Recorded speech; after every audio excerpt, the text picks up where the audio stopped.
오랜만에 일본 사건을 가지고 왔습니다. 일본이라는 나라가 우리랑 가까운 나라기도 하지만 멀게 느껴지기도 해요. 우리 여행도 많이 가고 또 일본 문화도 많이 들어왔고 뭐 드라마, 만화, 음악 되게 많은 것들을 같이 공유하잖아요. 근데 와 정말 가끔가다 진짜 한국이랑 일본은 다르다 느껴지는 게 어떤 문화를 봤을 때 그런 게 느껴지냐. 그 중에 하나가 호스트바 문화가 아닌가. 이거 아세요? 다나카?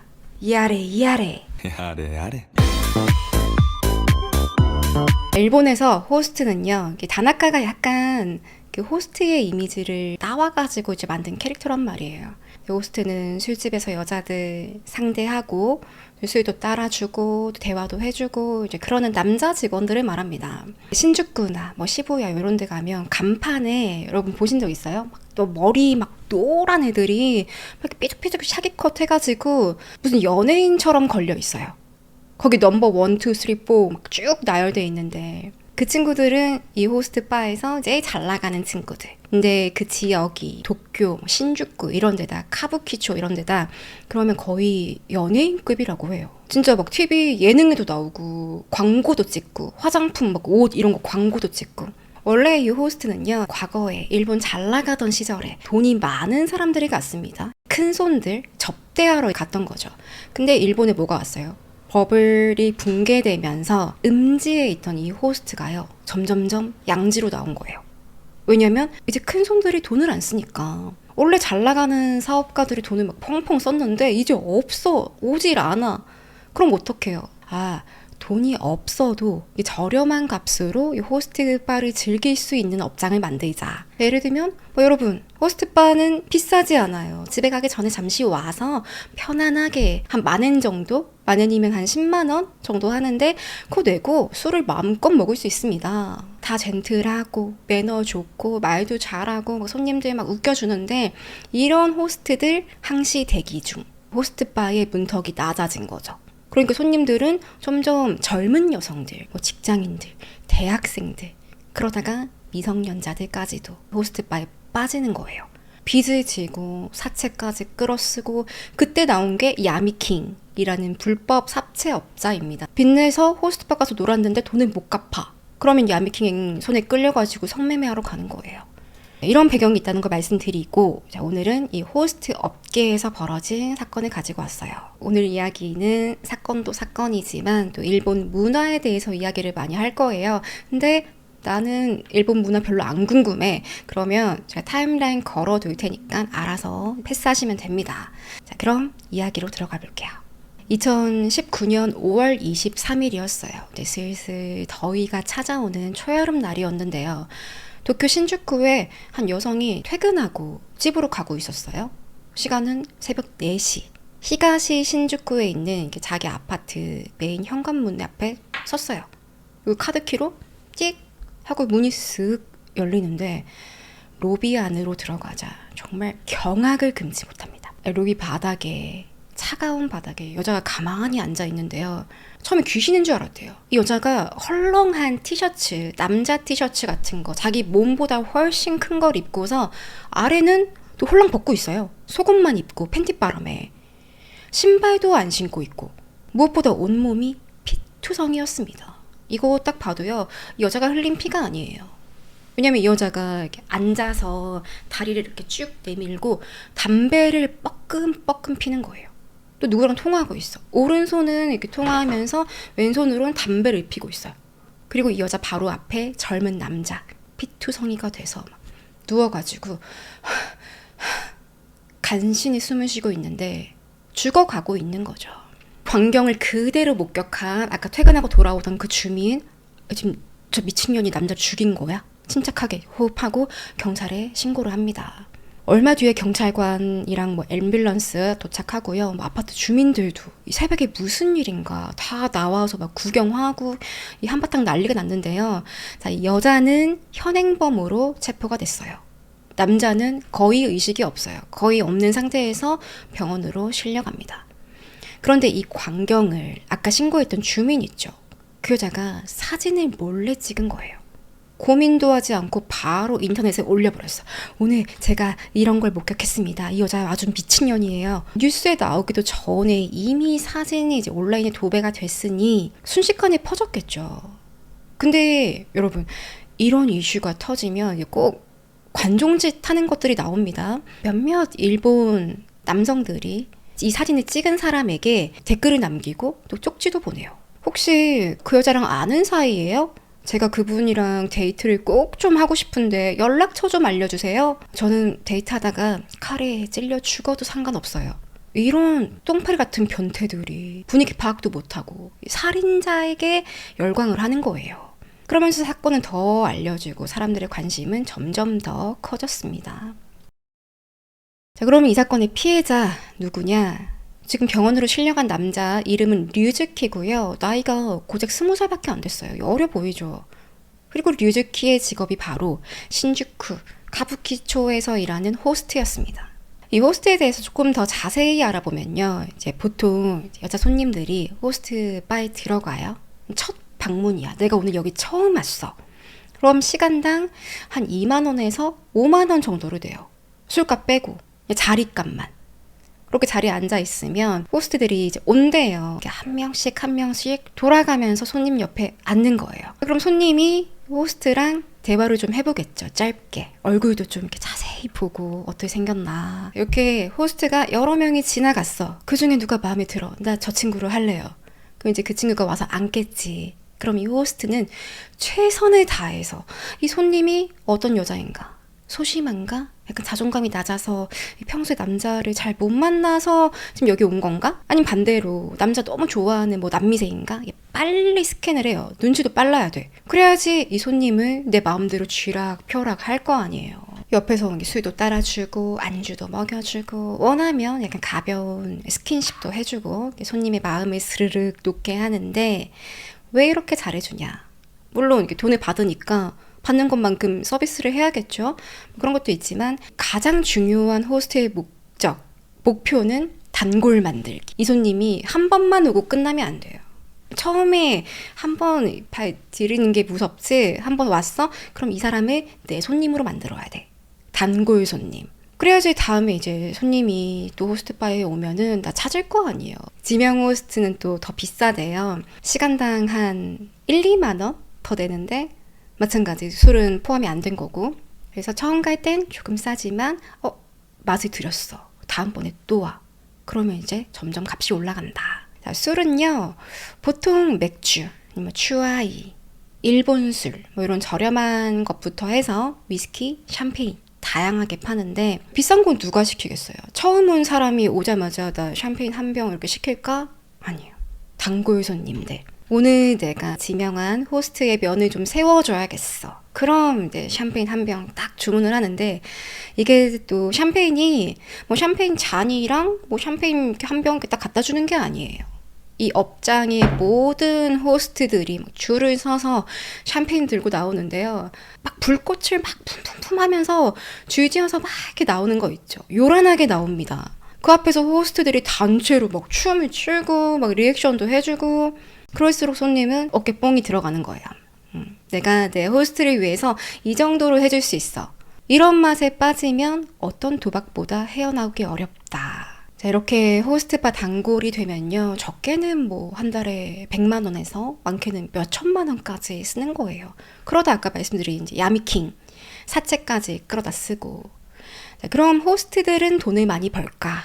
극과 극입니다. 좀 비교하는 게 좀 그렇긴 한데 우리 학원 강사들 중에 1타 강사는 막 몇십억씩 벌잖아요. 저는 한국에서 돈이 제일 많이 버는 직업이 이 학원 강사 중에 1타 분들이다라는 얘기를 들었거든요. 근데 사실은 그렇지 않은 강사들이 더 많잖아요. 비슷한 구조예요. 계약 방식에 따라 다르지만 보통은 5대5. 업주 5, 호스트 5. 이렇게 딱 절반이 나누는데 많이 버는 친구들은 진짜 많이 버네요. 1년에 1억엔. 1억엔이면 하나로 한 10억 정도 됩니다. 이 친구들은 1억엔 플레이어라고 부른대요. 이 정도면 뭐 기업이지. 자, 이런 1억엔 플레이어가 카부키초에만 120명이 넘게 있다고 해요.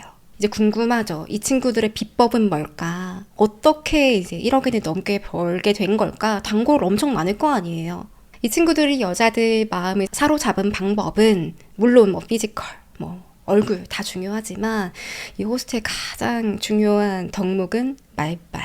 그것도 여자 손님들 자존감을 높여주는 그런 멘트를 잘 쳐야 된대요. 보통 호스트바를 찾는 손님들이 다양하지만 주부들이 많다고 하거든요. 젊을 때 한 인기 했는데 집에서 남편이 나한테 구박하고 자식들한테 시달리고 얘 인생이 너무 고달퍼. 근데 호스파에 가면 내 지명이 막 웃겨주지, 칭찬해주지, 너무 예뻐, 막 내 얘기도 들어주고 막 공감도 해주고 어느덧 여자가 되어 있네. 그럼 이제 기분이 다 샴페인 시키고 위스키 시키고 이제 매상을 빵빵 올려주는 거예요. 그렇게 호스트 산업은 일본에서의 연간 10조 원 규모라고 해요. 근데 이것도 추정이래요. 정확히 알 수가 없대. 음지에 있는 호스트들도 많기 때문에 그 이상일 것이라고 추정을 합니다. 그러니까 예를 들면 그냥 우리가 이제 간판 걸려있는 그런 호스트바 그런 데는 합법적인 데예요. 술만 팔고 대화해주고. 근데 이게 다가 아닐 거다. 뭐 추적이 되지 않는 성매매가 있을 거라고 합니다. 자, 아무튼 살인사건으로 돌아가서 피해자 류즈키는요, 호스트바에서 1위는 아니고 한 4위쯤 하는 어느 정도는 단골이 있는 그런 호스트였어요. 류즈키는 1999년생이고요. 일본 도치기현 맞나? 일본 도치기현 나스카라스 야마시에서 태어났어요. 나스카라스 야마시, 어렵다. 류즈키 집은 정말 가난했어요. 근데 식구도 많아. 6남매. 부모가 애들을 제대로 케어할 수가 없는 거지. 결국에 류즈키가 초등학교 때 부모님이 이혼을 하고요. 정말 사랑 한 번 받아본 적 없는 이 6남매. 뿔뿔이 흩어져서 보육원으로 들어갑니다. 이후에는 이 형제자매가 전혀 소식도 모르고 컸어요. 류즈키는 이제 사춘기가 됐는데, 중학생이 됐는데 보육원이 너무 싫은 거예요. 학교에서는 뭐 애들이 고아라고 놀리지, 보육원 시설 좋지도 않지, 뭐 선생님들 다들 막 애들 푸대접하고, 친구라고 있는 것들은 다 못돼 먹어서 나쁜 짓 하고, 물건 훔치고, 때리고. 결국 류즈키 중학교를 졸업하자마자 보육원을 나와버립니다. 고등학교에 가지 않았어요. 떠돌이 생활을 하다가 어디 건설 현장에서 막노동하는 일자리가 있으면 하루 벌어서 하루 먹고 살고, 보통은 PC방이나 만화방 이런 데 24시간 하는 데 있죠. 거기 가서 잠을 잡니다. 그것도 돈이 있을 때만 가능하지 돈이 없을 때는 노숙을 했다. 그런데 어느 날 박스를 깔고 이렇게 자고 있는데요. 웬 남자가 류즈키한테 다가온 거예요. 만엔을 주더니, 만엔이면 이제 한 10만 원 정도죠. 추운데 여기서 구걸하지 말고 우리 가게 와서 일해보지 않을래? 돈도 주고 잘 곳도 마련해 줄게. 그가 누구였냐? 신주쿠 가부키초의 클럽 퓨전이라고 하는 호스트바의 매니저였습니다. 좀 높은 사람이었대요. 임원급. 류즈키는 지금 가리 처지가 아니죠. 그렇게 호스트가 됐어요. 루나라는 닉네임으로 활동을 했는데요. 호스트로 일하는 거 너무너무 만족스러운 거예요. 도쿄에 처음 왔는데 나 도시에서 일하는 남자. 아직 신입이라서 큰 돈은 벌지 못했지만 그래도 이 클럽 퓨전에서 약속대로 기숙사도 하나 마련해주고요. 돈도 주고 먹여주고 재워주고 다 해주는 거지. 기숙사는 형들하고 같이 지내는 이 맨션이었는데 심지어 내 방도 있어. 난생 처음 류즈키가 나만의 공간을 가진 거예요.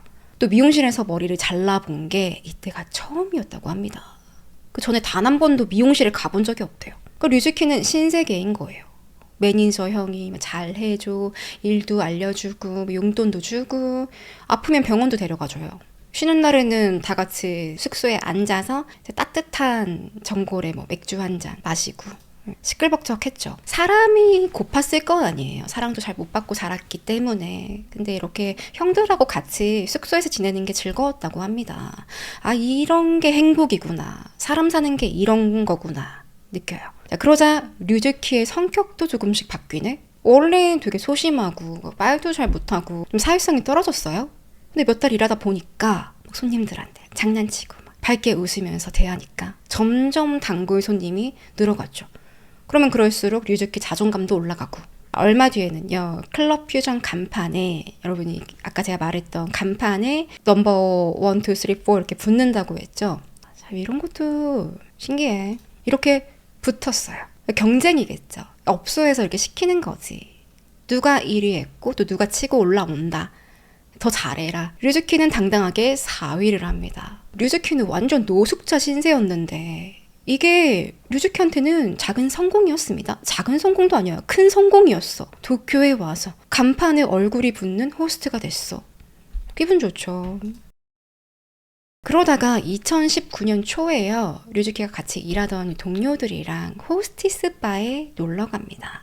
저도 그런 얘기는 들었는데 호스트들이랑 호스티스들 그 친구들이 서로 손님이래요. 자기가 받은 스트레스를 푸는 거지. 일 마치고 나는 호스트 바에 가서 그 남자한테 스트레스 풀고 호스트도 일 마치고 여자 있는 술집 가서 스트레스 풀고 류즈키도 갑니다. 동료 직원들하고. 류즈키가 갔던 곳은 호스티스 바 중에서도 걸즈 바라고 불리는 곳이에요. 보통 호스티스 바다 그러면 인테리어도 화려하고 여자들이 정장을 입고 나와서 손님들 앞에 이렇게 딱 앉아가지고 이렇게 조신하게 술 따라주고 그런데요.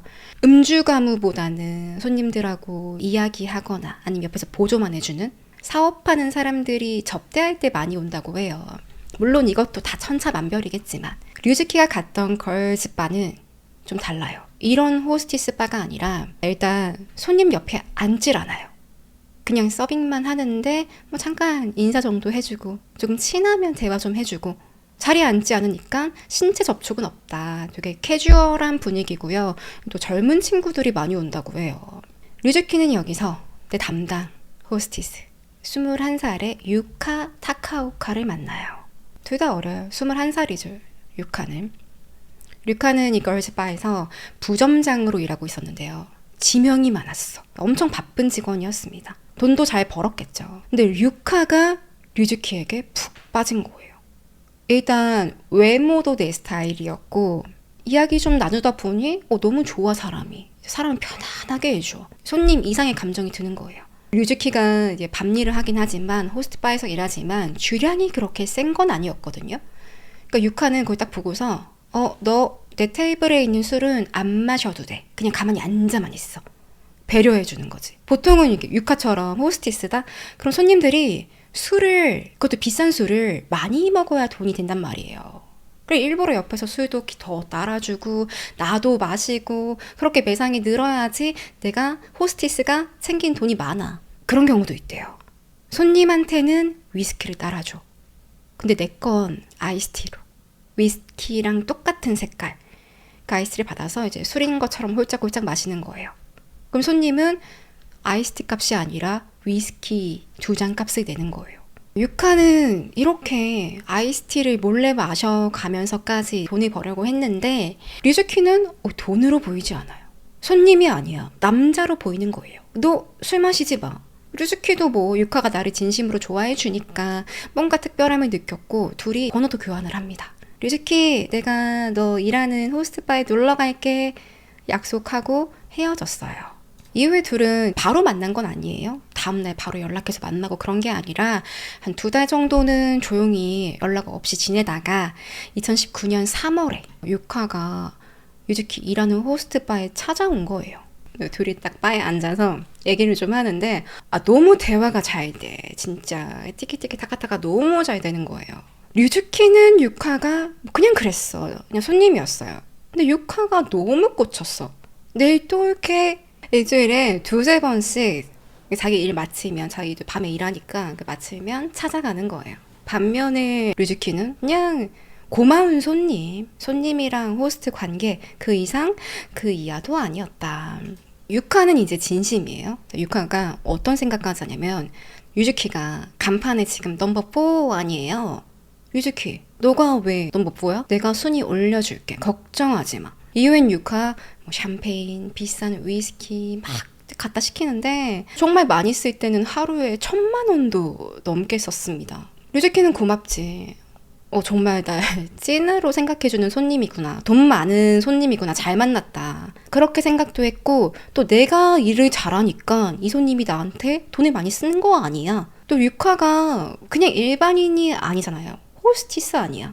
그래서 더 이건 뭐 남녀 간에 좋아하는 감정, 뭐 사랑 이런 게 아니라 동종업계 사람끼리 거래하는 관계다. 그런 생각을 했어요. 유카에 대해서 알아볼게요. 유카는 1998년생입니다. 류즈키보다 한 살이 많고요. 중국에서 태어났어요. 일본, 중국 혼혈이고 2살 때 일본에 건너왔어요. 대학교에서는 아이들을 돌보는 보육학을 전공을 했는데 좀 안 맞았나 봐. 졸업은 못하고 중퇴를 하고요. 어떤 학원을 다니기 시작합니다. 정확히 이게 어떤 학원인지는 모르겠어요. 유카는 뭐 성격도 활발하고 말도 잘하고 그래서 친구도 많았는데 이 성격이요. 감정 기복이 너무 심한 거예요. 다혈질이야. 뭐 일례로 유카가 만나던 남자친구 욕을 한 거예요. 그때 막 유카 분노하면서 의자를 그냥 콱 집어 던진 적도 있었어요.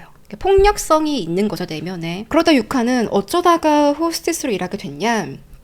이 학원에 선생님이 호스티스 바를 운영했던 거예요. 무슨 학원이었는지 진짜 모르겠다. 궁금하다. 너 우리 바에서 한번 일해보지 않을래? 이거 이상한 데 아니야. 그냥 서버야, 서버. 거기가 바로 걸즈 바였다. 유카는 뭐 이렇게 대충 보면 어디 옆집 소녀처럼 이렇게 얼굴이 순딩순딩하게 생겼단 말이에요. 근데 입을 떼면 성격이 불같고 막 틱틱틱 되는데, 근데 이게 또 남자들한테 먹히는 거예요. 평소에 좀 까칠하고 또 틱틱 대다가 가끔 애교 이렇게 부려주면 다 넘어가는 거야. 유카는 점점 단골 손님도 많이 생기고 그러다 이 걸즈바에서 부점장으로 승진까지 합니다. 돈도 좀 많이 벌었다고 해요. 그러니까 애가 나이는 어린데 카리스마가 있어가지고 업장에서 손님이 좀 이상한 짓 한다, 진상이다, 그럼 해결사처럼 척척 나서서 내쫓든지 잘 구슬리든지 다른 뭐 언니들도, 그러니까 선배들도 유카에게 함부로 하지 않았대요. 게다가 성격도 털털하고 또 이런 데는 경쟁이 심할 거 아니에요. 아까 간판 붙은 거 봐요. 잘 나가는 친구라도 좀 힘든 일 있으면 도와주고 뭐 나만의 비법 같은 거 있으면 알려주고. 유카를 싫어하는 사람은 별로 없었습니다. 그러다 유카의 인생이 바뀌게 된 계기가 류즈키, 사랑하지 말았어야 할 호스트. 유카는 류즈키한테 제대로 꽂혀서 정신을 못 차려요. 일하면서도 계속 류즈키 생각, 문자 보내고 답장 안 오면 막 집착도 하고, 그래도 연락 안 되면 찾아가는 거지. 어디서 일하는지 아니까. 한번 갈 때마다 한 5, 60만 원씩 쓰는데, 유카는요, 류즈키가 다른 손님이랑 앉아있는 꼴을 못 보는 거예요. 질투심 폭발해요. 그럼 어떡해? 다른 손님이 안 오게 하려면 내가 류즈키를 독차지해야 할 거 아니에요. 그럼 더 자주 가서 더 돈을 많이 써야 하는 거지. 그러면서 유카는 좀 착각을 한 게요. 내가 지금 비록 손님으로 가지만 그래도 류즈키가 날 여자로 볼 거야. 아닌데. 류즈키에게 유카 그냥 손님이었습니다. 근데 유카 왜 이런 오해를 했냐면요. 여러분, 일본에 렌탈 남자친구, 여자친구 서비스 들어보셨어요? 도한 서비스? 도한이 동반이라는 뜻이래요. 그래서 동반 서비스라고도 불리는데, 돈을 주면 하루 동안 시간 딱 정해놓고 남친처럼, 찐 여친처럼 데이트를 해주는 거예요. 놀이공원도 가고 밥도 먹고. 또 재밌는 게 이 여자들이 남자들에게 느끼는 그 설렘 포인트가 있대요. 일본에서. 그게 그 중에 하나가 카베동이라고. 만화책 보면 남주가 여자 주인공 이렇게 벽으로 탁 가와이 이런 장면 있죠. 이런 거 너무 근데 사진이 중년을 데려왔는 내가 약간 풋풋한 고딩들 데리고 와야 되는데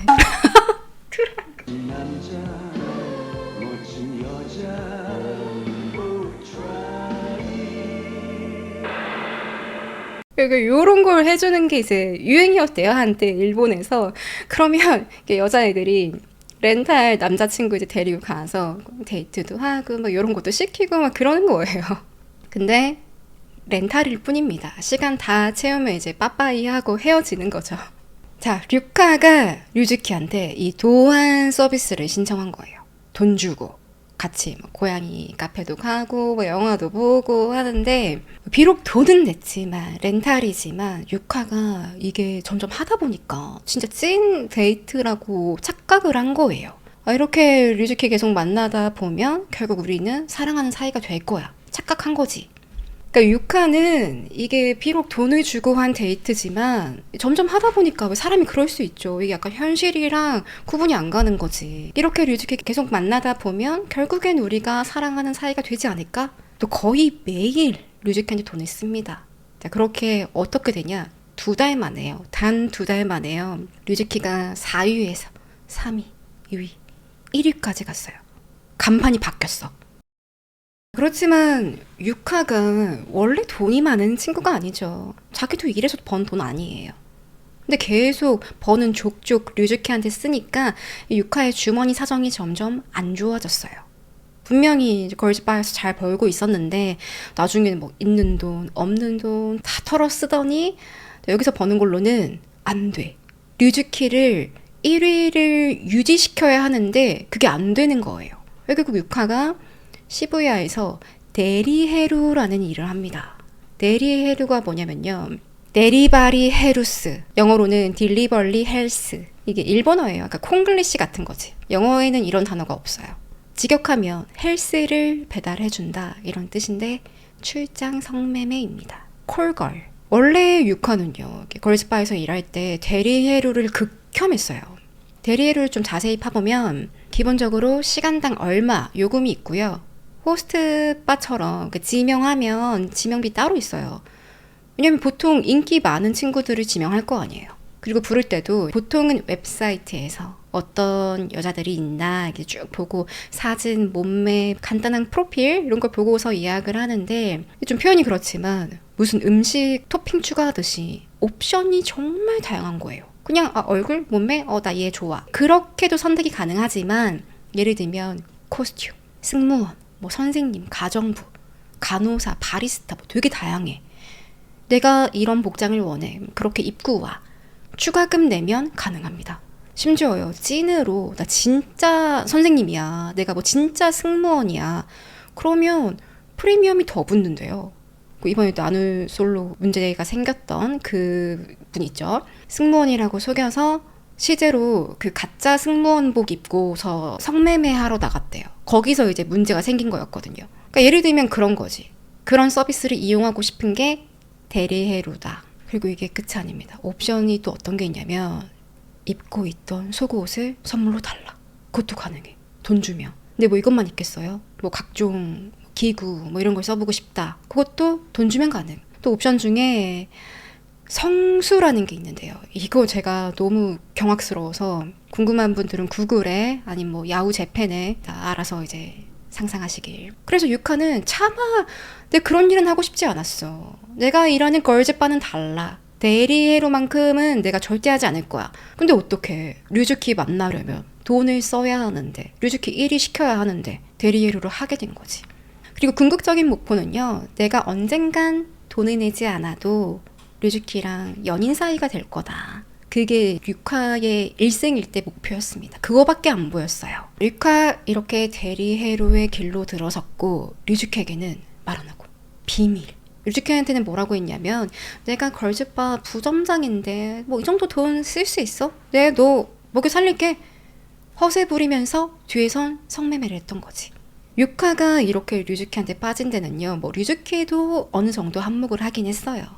뭐 유카한테 예를 들면 뭐 사랑해 이런 말도 하고 만약에 우리 결혼하면 말이야 뭐 이런 멘트를 하니까 달콤한 멘트를 하니까 유카가 단단히 착각을 한 거예요. 근데 이걸 믿으면 안 되지. 아니 본인도 호스티스로 일하고 있으면서 이 업소에서 일하는 남자의 말을 믿는다고? 실제 이런 멘트가 거의 뭐 매뉴얼처럼 있다고 해요. 예를 들어 호스트바에 처음 일하러 왔어. 어떻게 일하는지 모르잖아요. 그러니까 알려준대요. 여자 손님들에게 뭐 판타지를 심어줘라. 설레게 만들어라. 그래야 더 비싼 술을 주문한다. 이런 게 착착착 프로세스가 있다고 합니다. 우수사례 이런 것도 있고 여기 유카가 홀라당 넘어간 거다. 류즈키는 어느 순간에 조금씩 마음을 열어요. 돈을 받긴 했는데 뭐 그래도 유카랑 같이 있으면 즐겁고 유카 나 너무 좋아하니까 뭐 진지하게 만나도 나쁘진 않겠다. 약간은 마음이 기울고 있었어요. 그러다 2019년 4월에 호스트랑 손님으로 만난 지 한 2달 만에 뜨밤을 보냅니다. 유카 돈 냈어요. 데리헤루로 번 돈으로. 이렇게 관계를 하고 나니까 유카가 더 좋은 거야, 류즈키가. 근데 문제는 이게 그냥 좋아하는 마음만 있는 게 아닙니다. 이 사랑이 아니라요. 집착으로 바뀌는 거예요. 매일 연락해서. 또 어디야? 왜 문자 답 없어? 그 호스트 꼭 해야 돼? 원래 류즈키는 호스트였는데 그 일을 하지 말래요. 나 지금 손님이랑 있어. 나중에 연락할게. 뭐? 너 지금 당장 나와. 그 손님 보내고 나랑 데이트하자. 내가 돈 줄게. 류즈키도 지금 1위 하는 호스트인데 바쁠 거 아니에요. 유카한테 나 오늘은 스케줄이 꽉 찼어. 내일 보자. 그러면 유카가 막 눈이 뒤집혀가지고 오늘 나 안 만나주면 나 죽어버릴 거야. 류즈키는 이제 무서운 거예요. 혹시나 진짜 유카가 뭐 살자라도 할까봐 할 수 있는 애처럼 보이거든. 그래도 류즈키는 유카를 사랑한 건 아니지만요. 만나다가 쌓인 정이 있을 거 아니에요. 진심으로 걱정합니다. 솔직히 나쁜 맘 먹으면 그냥 버려도 되는 거 아닌 거예요. 이제 내가 유카 너 많이 뜯어먹었으니까 이제 슬슬 정리하자. 그럴 수도 있지만 그래도 유카를 걱정했다. 가끔씩 데이트 서비스지만 돈을 안 받을 때도 있었고. 그럴수록 유카 집착은 점점 더 심해져서 류즈키 이번 주말에 일하지 마. 나랑 놀자 그냥. 류즈키는 직업인데 일을 안 할 수가 없지. 근데 일을 하면 할수록 유카는 계속 더 일을 하지 말라고 요구하는 거예요. 결국엔 일이 터집니다. 2019년 5월 21일이었어요. 유카가 전화를 한 통 받는데 친구였어. 야, 유카, 나 지금 류즈키가 딴 여자랑 모텔 가는 거 맞다? 유카는 피가 거꾸로 솟아가지고 류즈키 퇴근 시간에 찾아갔어요. 도대체 왜 모텔을 간 거야? 가긴 했는데 그냥 아무 일도 없었어. 유카는 막 폭포수처럼 쏟아붙이는데 너 호스트 당장 그만둬. 아니 뭐 얼마나 번다 그래. 내가 그 돈 줄게. 집도 구해주고 월급도 줄게. 류즈키는 거절. 아니 우리 사장님이 나 노숙할 때 나 힘들 때 구해준 분이야. 절대 배신할 수 없어. 그리고 나는 기숙사가 좋아. 나 형들하고 지내는 거 너무 만족해. 유카는 뭐 어쩔 수 없이 씩씩대면서 너 그러면 밖에서 여자를 만나면 나한테 꼭 보고해야 돼. 알았지? 류즈키는 일단 류카가 너무 막 날뛰니까 대충 이제 알겠다 말하고 넘어가는데요. 한편으로는 억울하죠. 내가 호스트인 걸 몰랐어? 알았잖아. 유카 너도 걸즈바에서 일하잖아. 나한테 왜 그러는 거야? 이날 둘 사이에 뭐 정확히 어떤 협의가 있었는지는 알 수 없지만 류즈키는요 정말 매일매일 내가 만나는 손님들 보고를 해요. 유카한테. 근데 유카는 이것도 개운하지 않은 거예요. 잠시라도 전화를 안 받거나 문자 답이 늦거나 그럼 폭주해가지고 막 전화 10통, 20통 받을 때까지 계속하고 제발 일 좀 그만둬. 내가 아파트 구해줄게. 나랑 같이 살자 거기서. 류즈키는 너. 그럼 또 유카 살자로 협박합니다. 그러던 어느 날 유카는 부동산에 찾아갔어요. 이 동네에서 가장 비싸고 고급스러운 맨션 보여주세요. 중개인은 좀 애가 어려 보이는데 21살밖에 안 됐어요. 뭐 돈이 얼마나 많길래 비싼 데를 찾는 거야? 뭐 부모님이 돈이 많나? 맨션을 보여주는데 유카가 이 집이 너무 마음에 드는 거예요. 사장님, 여기 계약할게요. 언제 이사할 수 있어요? 중개인은 이제 찝찝하죠. 약간 아가씨 혼자 살 거야? 가족들도 오는 거야? 이 질문의 의도는 너 돈 있어? 이겁니다. 부모님이 내줘? 유카는 아니야. 남자친구랑 둘이 살 거예요. 남친이 직장 그만두고 이 집에 들어와서 같이 살 거예요. 중개인이 유카를 기억하기를 그 모습이 정말 확신에 찬 새 신부가 신혼집 찾는 그런 설레이는 그런 모습이었다고 합니다. 그렇게 계약을 했어요. 그 길로 류즈키 찾아갔지. 류즈키, 내가 아주 멋진 맨션을 계약했어. 앞으로 우리 거기서 살면 돼. 너 일 그만두고 그 집에서 지내.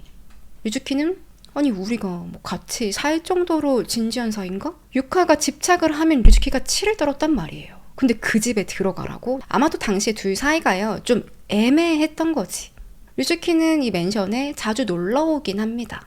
근데 이사를 들어온 건 아니에요. 뭐 짐 싸들고 온 건 아니고 그냥 가끔씩 놀러와 이런 갔는데 이걸로도 유카가 계속 아니 언제 이사할 거야? 언제 그만둘 거야? 약속도 안 했는데 자주 다퉜대요.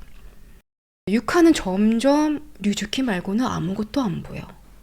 얀데레가 되어가는데요. 여러분 얀데레가 뭐냐면 뭐 일본 애니나 드라마, 게임 이런 데 나오는 캐릭터인데 합성어예요. 야무라는 그러니까 병들다 라는 뜻이랑 데레데레라는 뭔가 사랑에 빠질 때 나오는 의성어라고 해야 되나? 부끄부끄? 뭐 이런 상태를 말하는 거래요. 합쳐서 얀데레. 좋은 의미는 아닙니다.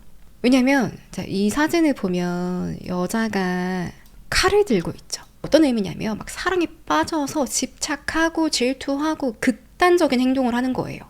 정신적으로 병들어가는 캐릭터. 이런 캐릭터를 얀데레라고 하는데 또 얀데레를 좋아하는 사람들이 많대요, 일본에. 그러니까 이런 의미래요. 나한테 광적으로 집착하는 사람한테 빠지는 거지. 너가 날 이렇게 좋아하는데 얘가 바람을 피겠어? 나한테 뭐 헤어지자고 하겠어? 내가 좋아서 막 미쳐 날뛰고 날 구속까지 해줘. 자, 아무튼 유카의 인생은 모든 것이 류즈키의 중심으로 돌아갔어요. 돈 버는 거, 스케줄. 특히 일기에서 이런 면이 많이 나오는데요. 자, 내용 중에 어떤 게 있냐면 이 관계에서 고통을 없애는 유일한 방법은 류즈키를 죽이는 거야. 또 이런 내용도 있어요. 모든 사람에게 사과합니다. 저는 항상 거짓말을 하는 나쁜 버릇이 있어서 무엇이 진실인지 무엇이 거짓인지 모릅니다. 비극의 여주인공이 되고 싶습니다. 나쁜 딸이어서 어리석은 딸이어서 죄송합니다. 제가 사랑하는 사람 만났을 때 그가 다른 사람을 보지 않으면 좋겠다고 생각했습니다. 그래서 그를 죽이는 것이 가장 좋은 방법이라고 생각했습니다. 그는 나에게 거짓말을 했지만 그가 죽으면 우리의 모든 말이 진실이 될 겁니다. 걱정하지 마세요. 제가 당신과 함께 하기 위해서 무엇이든 할 테니까요. 그러니까 이게 뭐 제가 번역을 잘못한 건지 그러니까 시적인 표현인지 모르겠는데 일단 내용의 요지는 그거예요. 우리가 죽으면 류즈키도 죽고 나도 죽으면 우리 사랑이 증명된다. 이런 생각을 했던 것 같아. 그러니까 진짜 살인을 마음 먹은 거죠. 무엇이 이렇게 유카를 만들었던 걸까? 유카는요 전과도 없고 조금 욱하는 성격이긴 했지만 그렇게 폭력적인 사람은 아니에요. 이 사람의 집착이 이렇게까지 변질될 수 있나? 이 둘이 지금 뭐 몇 년을, 뭐 10여 년을 그렇게 만난 게 아닙니다. 2달 만났어요. 손님이랑 호스트로 만난 지 2달. 너무 정이 들어서 헤어지지 못하는 그런 상황도 아니에요. 희망이님 맞아요. 유카는 뭔가 결핍이 심했을 것 같아요. 네, 저도 그렇게 생각합니다. 2019년 5월 말이었어요. 유카는 류즈키에게 연락을 했는데 류즈키 나 오늘 아파트 청소할 건데 좀 도와주면 안 될까? 류즈키는 그래 오늘 쉬는 날이니까 이따 갈게. 그날 오후에 유카 집에서 둘이 뭐 청소도 하고 류즈키는 목욕을 합니다. 욕조에 들어가서 이렇게 앉아있다가 깜빡 잠이 들었어요. 잠시 후에 지금 몇 시야? 밖으로 나와서 유카 침대 위에서 잠이 들었어요. 속옷만 입고. 근데 이때 유카가 류즈키 휴대폰을 몰래 열어본 거예요. 그 안에 호스트파에서 찍은 사진들, 다른 여자 손님들이랑 찍은 사진들이 잔뜩 들어있네? 여기 또 유카가 막 우린 동거지. 더 이상 참을 수 없어. 내가 가질 수 없으면 너 죽어버려. 그날 자정을 넘긴 새벽 3시 50분이었습니다. 유카는 주방에 있던 식칼 꺼내 들고 진짜 침대에서 아무것도 모르고 자고 있던 류즈키 앞으로 갔어요. 잠시 그를 이렇게 위에서 아래로 내려다보다가 칼을 힘껏 위로 이렇게 쳐들고 그 반동으로 류즈키 배를 푹 찔러버립니다. 얼마나 깊게 찌른 건지요. 칼 손잡이가 그 몸속으로 완전 무방비 상태에서 류즈키는 자다가 당한 거 아니에요. 헉 하고 눈 떴는데 막 심호흡을 막 하면서 이미 배에서 막 피가 쏟아져 나오고 있어요. 본능적으로 막 유카를 밀어내려고 하고 발버둥 치는데 유카가 류즈키 위에 배 위에 올라타서 앉았어. 꿈쩍도 안 해. 결국 유카 목을 조르면서 비키라고 압박을 하는데 이 순간에 유카는요. 와타시노 고토스키 나 좋아하냐고. 류즈키는 이 상황에서 어떡해. 사랑한다 해야지. 그래 좋아해. 우리 영원히 함께 하자. 그렇지만 유카 그래서 우린 함께 죽어야 해. 류즈키는 이제 너무 고통스러워서 몸이 이렇게 몸 전체가 막 바들바들 떨리더래요. 이 순간 유카는 류즈키 배에 있는 칼을 그냥 확 뽑아버립니다. 그럼 어떻게 되겠어요? 피가 더 많이 나와요. 콸콸콸콸 나와요. 류즈키는 제발 신고해줘. 구급차 좀 불러줘. 유카는 가만히 아무 표정도 없이 고통스러워하는 류즈키를 이제 지켜보고 있는데요. 다행인 건 류즈키가 움직일 힘이 있었어. 남아 있었어. 힘겹게 배를 움켜잡고 문 앞으로 걸어가는데 유카는 뒤에서 가지마! 가지마! 소리치지만 류즈키 어떻게든 지금 여길 벗어나야 한다. 피를 흘리면서 엘리베이터로 갑니다. 유카는요 당연히 쫓아가긴 하는데 그 와중에 또 전화기 챙기고 안경 챙기고 뭐 렌즈나 안경이 없으면 앞이 거의 안 보였다고 해요. 깨알같이 담배까지 챙겨가지고 쫓아가요. 가보니 류즈키 이미 엘베 타고 로비로 내려갔어요. 근데 이 엘베 안에 카메라가 있을 거 아니에요. 그 류즈키 모습이 다 담겨 있는데 이 카메라 이 장면이 공개되진 않았어요. 근데 정말 공포 영화의 한 장면이었대요. 엘베 안에 있는 막 숫자 버튼, 벽이랑 바닥 다 피로 물들어 있고 류즈키가 팬티바람이었어요. 근데 팬티가 피에 다 젖었어. 그냥 이 사람이 아니라 무슨 좀비처럼 온몸이 빨갛게 변해서 막 겨우겨우 로비로 기어 나옵니다. 진짜 영화 속 한 장면인 거지. 그러다 밖으로 나가지 못하고요. 로비 바닥에 쓰러졌어요. 루카는 담배, 안경, 핸드폰 다 챙겨서 내려왔어요. 따라서 내려왔는데 아무렇지도 않게 류즈키 옆에 앉아서 담배 한 대 피우더니 전화를 겁니다. 신고 전화가 아니라 자기 친구에게. 류즈키는 지금 죽어가고 있는데 바로 뒤에 류즈키가 쓰러져 있었거든요. 통하고 있어요. 나중에 이제 이웃 주민이 목격하고 나서 신고가 됐잖아요. 자, 이 장면입니다. 지금 유카 다리에 왜 모자이크가 있냐면 피로 다 물들어 있어요. 저는 사실 모자이크 없는 사진을 봤거든요. 다 피로 물들어 있고 류즈키는 유카 뒤에 등 뒤쪽에 쓰러져 있어요. 바른 자세로 누워 있어요. 근데 경찰이 이게 되게 욕을 많이 먹는 장면인데요. 만약에 여기 미국이었어. 그럼 경찰 바로 막 총 들고 와서 손들어! 엎드려! 뭐 이럴 거 아니에요. 경찰 3명이 왔거든요. 유카 통화 끝날 때까지 기다립니다. 근데 그 모습이 찍힌 거예요. 유카가 지금 통화하고 있잖아. 전화기 들고 있는데 경찰이 쪼그리고 친절하게 눈높이까지 맞춰주면서 앉아 있어요. 이게 몰라 뭐 그냥 사진이 좀 그렇게 찍힌 걸 수도 있는데 딱 봐도 강하게 제압하는 느낌이 없죠. 일본 대중들이 이 점을 되게 많이 비판했어요.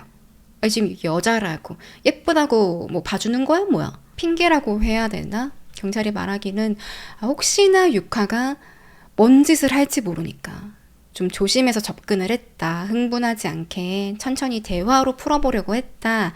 라고 발표를 하는데 그래도 욕 많이 먹었습니다. 그리고 이 사진이 인터넷에 퍼지면서 막 난리가 난 거예요. 대부분은 아니 저 여자 지금 사람 죽여놓고 어떻게 담배를 피면서 통화할 수 있어? 사이코패스야? 다들 욕을 했는데 어떤 이제 정신 나간 사람들은 유카를 찬양해요. 카와이. 저게 바로 찐 얀데레라는 나도 한번 찔려보고 싶다는 미친 거지. 나중에는 어떤 여론도 나오냐면 유카도 피해자다. 유카가 유즈키한테 혼인 빙자 사기를 당했다. 돈도 잃고 마음도 뺏겼다고. 저렇게 아름다운 사람은 범죄자가 될 수 없어. 심지어 펜아트로 사건 현장을 그리기도 했대요. 워낙 이 사진이 유명하다 보니까 그 장면을 이렇게 연상시켜서 비슷하게 그려서 게임 광고로 나왔더라고요. 오른손 전화하고 왼손 담배 피고 앉아있는 자세도 좀 비슷하죠. 이때 통화할 때요. 이 상대방 친구도 유카 정말 흥분하지 않았다. 차분하게 나에게 말했다. 류즈키 안 움직여. 나 기분 너무 좋아. 아기처럼 누워있어. 소름 돋아. 그리고 이게 언제 쓴 건진 모르겠지만 이런 것도 있습니다. 피로 쓴 글이에요. 류즈키 피라고요. 근데 이걸 언제 썼는지 모르겠어. 이 뭐라고 썼냐면 스키. 좋아한다. 스키 좋아한다는 뜻이거든요. 써놓은 거예요. 유카 현장에서 바로 체포되고요. 뭐 아무런 저항도 없었고요. 경찰차 안에서 심지어 막 웃고 있어 이렇게. 경찰은 또 왜 죽였냐? 류즈키를 왜 그렇게 한 거냐? 물어보자 류즈키를 너무 사랑해서 그를 죽여야 했어요. 함께 있고 싶었기 때문에 다른 선택은 없었어요. 경찰이요. 자, 그러면 담배는 왜 피운 거냐 물어봤거든요. 전 담배 중독인데요. 하루에 80개 펴요. 그냥 류즈키가 죽는 동안에 담배가 생각났어요. 사실 유즈키 죽으면 저도 같이 죽으려고 했거든요. 영원히 함께 하려고. 마지막 순간이라면서 담배를 핀 거래. 같은 시각 류즈키 병원에서 긴급 수술을 받았고요. 이미 병원에 도착했을 때 그의 생존 가능성은 한 20%도 되지 않았어요. 칼이 류즈키 간을 통과했는데 이게 수술이 너무 어려운 거예요. 가망 없다. 의사들 다 거의 포기 상태로 이제 수술을 마치긴 합니다. 그렇게 5일 동안 혼수 상태로 있다가 결국엔 극적으로 깨어났어요. 아무도 그가 살아날 거라고 예상하지 않았거든요. 피 정말 많이 흘렸는데 살아난 겁니다. 다행이죠. 천만다행이죠. 대신에 한 달 넘게 입원해 있었고 처음에 목소리를 잃었어요. 말을 그냥 아예 못했고 침대에 누워서 그냥 누워만 있다가 나중엔 겨우 몸을 일으켰을 때는 또 재활운동이 필요했다. 그리고 무엇보다 이 몸이 아픈 것보다요. 정신적인 트라우마가 너무 큰 거예요. 병실에 누워있는데 이렇게 누워있잖아요. 병실 창문에서 유카가 계속 이렇게 기어가더래. 창문 위에 이렇게. 그 환상이 계속 보이는 거예요. 반복적으로. 나중에는 저 창문 없어도 돼요. 나 햇빛 못 봐도 되니까 그 창문 없는 병실로 바꿔주세요. 너무 무섭지 않아요? 그래도 류즈키가 버틸 수 있었던 건 동료들 때문에.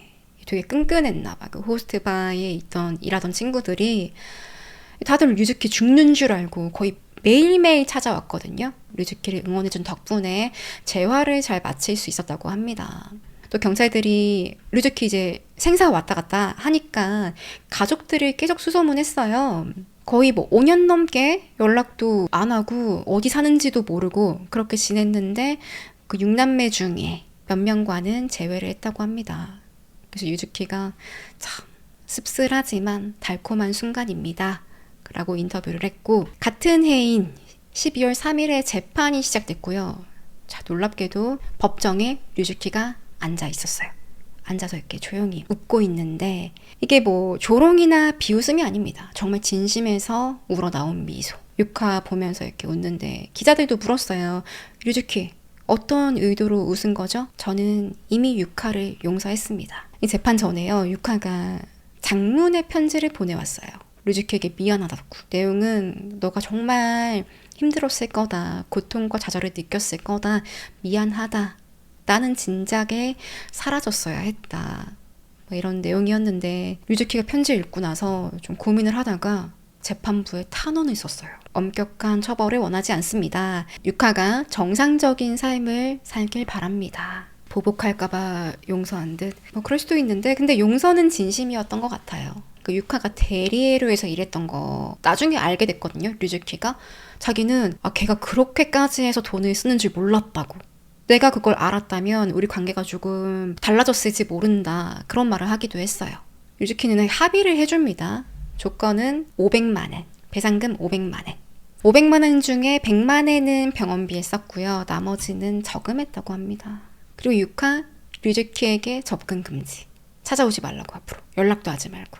이렇게 재판부 여러 가지 상황을 고려해서 형량 선고를 하는데 얼마 나왔을까요?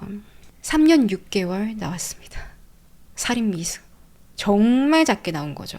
올해 지난 2월 달에 출소했어요. 모범수로 되게 잘 지내고 지난 2월에 나왔고요. 당시 합의금을 부모님이 대신 내줬거든요. 열심히 일해서 갚을 거라고 해요. 대중들 반응은 싸했죠. 일단 형량도 너무 적게 나왔고 위험한 여자가 사회에 나올 자격이 있나. 그리고 그 일부 얀데레 찬양하는 그 사람들 유카 너무 예쁜데 살인을 미화하거나 낭만적으로 바라보는 사람들이 적지 않았어요. 류즈키를 부러워하는 거지. 나도 저렇게 칼빵 한번 맞고 싶어. 죽어도 좋아. 미친 거지. 팬들이 생겼거든요. 그 친구들 유카 석방해야 한다고 크라우드 펀딩에서 이틀 만에 600만 원 정도를 모았습니다. 근데 이게 문제가 되죠. 이런 거 하면 안 되지.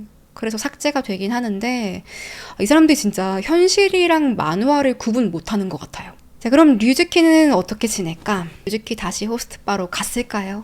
원래는 이게 루나라는 닉네임이었는데 지금은 피닉스 루나. 나는 불사조다. 이런 끔찍한 살인 사건에서 살아남았다.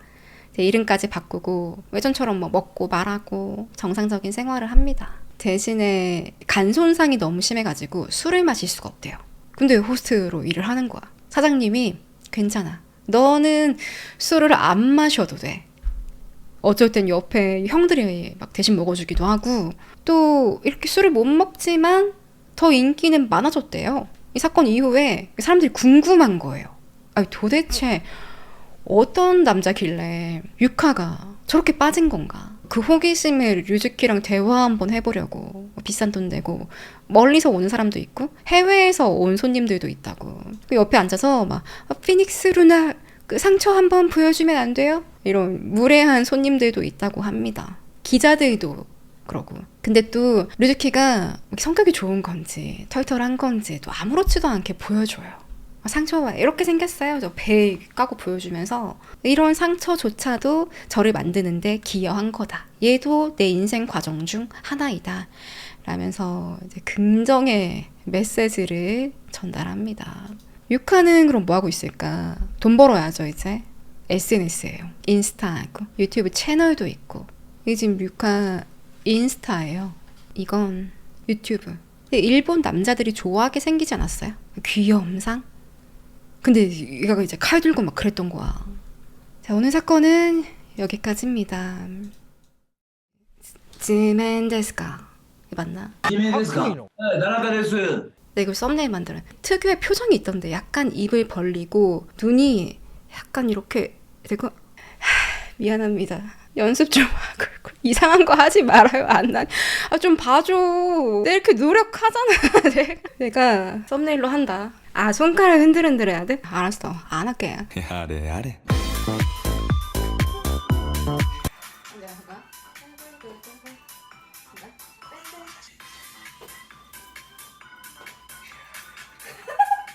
너무 웃기다 진짜.